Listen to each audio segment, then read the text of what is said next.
smartphone. I know it's not a good time to talk about it, but there has been loads of improvements over 2023. But some phones from 2022 still beat other phones these days. This year, sorry. So let's see how it goes. So the best overall phone, kind of obvious, is the S20. I don't know what part of it, but I guess the just overall good. Like in terms of camera, you get 200 megapixel with one of the best software there is out there, and 12 gigabytes of RAM, and then Qualcomm Agent 2. It's very nice stuff, and especially the Agent 2 being very efficient, almost knocking the iPhone in terms of CPU. So I think Samsung wins the overall best for this year. Also, there are more phones coming up. For example, the iPhone 50, the Google Pixel, the Nothing, where there are rumors that it might be a flagship. So on. So this is for now. Later on, around November, December, I might make another one. So yeah.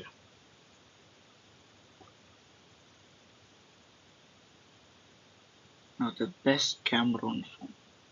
It's only been released few, I think a month ago or something, quite near. Is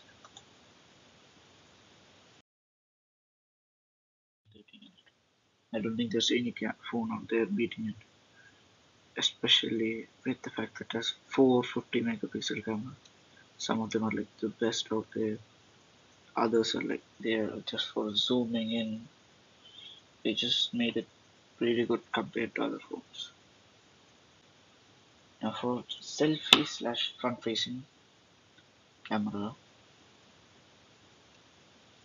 I think it goes to the iPhone 14,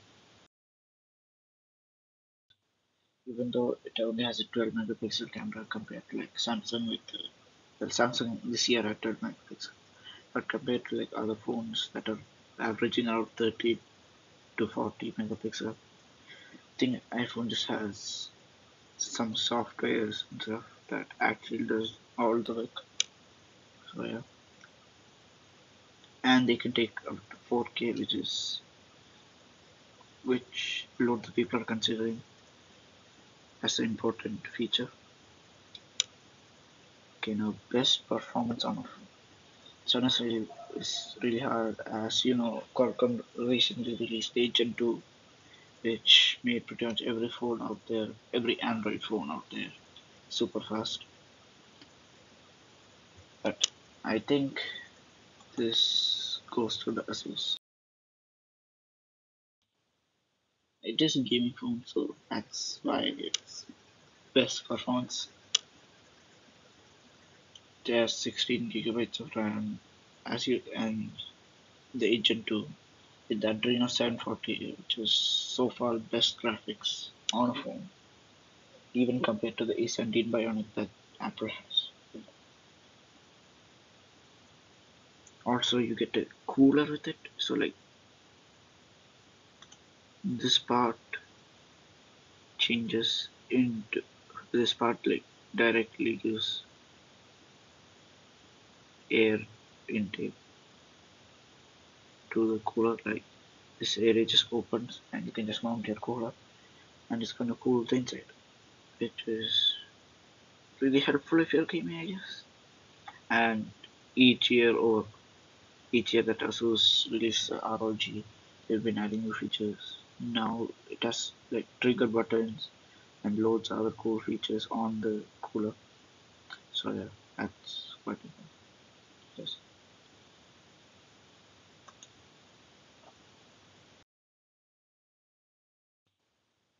Best folding phone, vertical.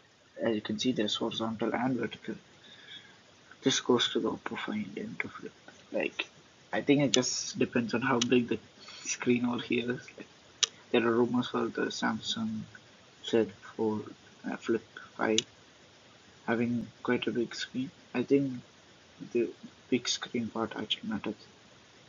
But not gonna lie, I don't think folding phones vertically are usually a big thing. Like you can fit your phone in your pocket perfectly fine. I don't think you need to make it small. Maybe making it bigger is good, and that's where for the horizontal Z44. There are rumors for the Z45 as well, but rumors say that the Z45 isn't really that good. It's just going to be like a small hardware that small hardware upgrade compared to the Fold 4.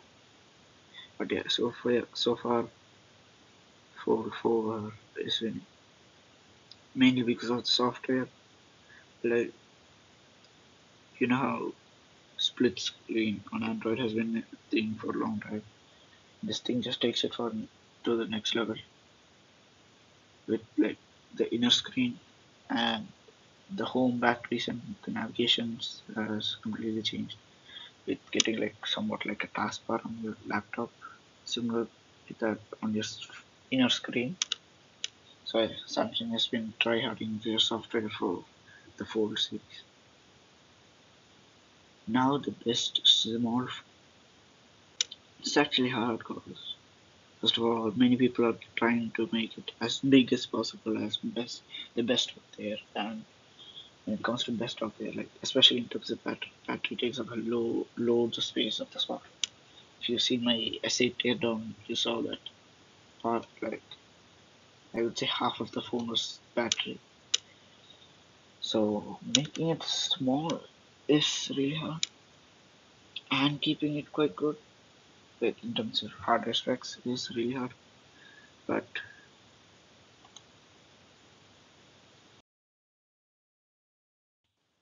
the Asus Zenfone 9 from last year with 8 Gen 1, which compared to the Gen 2 isn't as efficient, but it's good enough.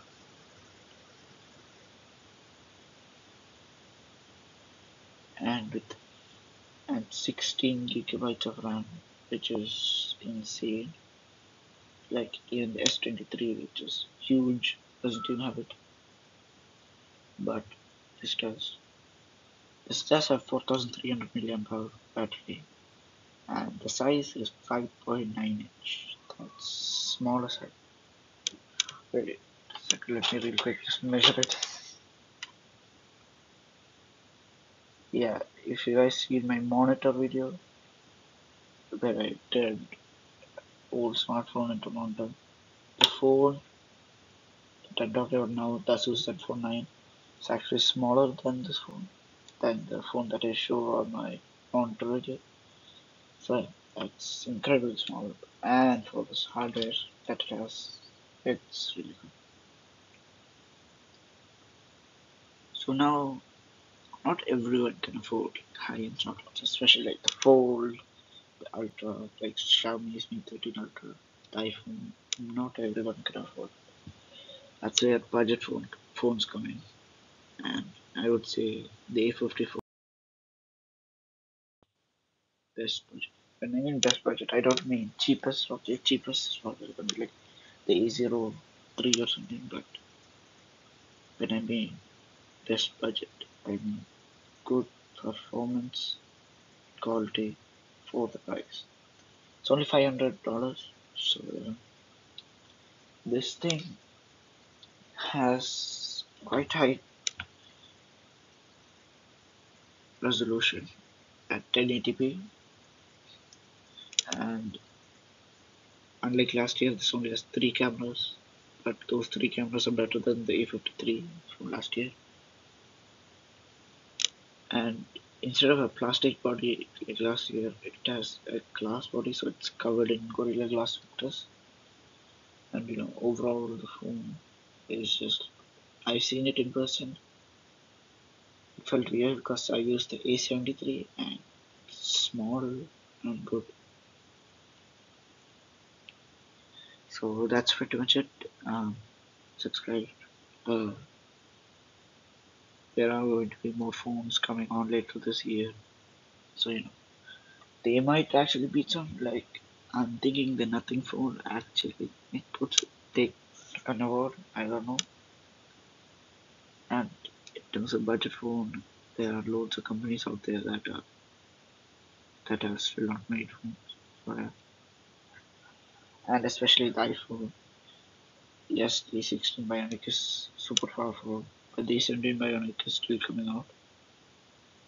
We need to, I don't know how much more powerful that's going to be. So there are phones that can beat what we have right now.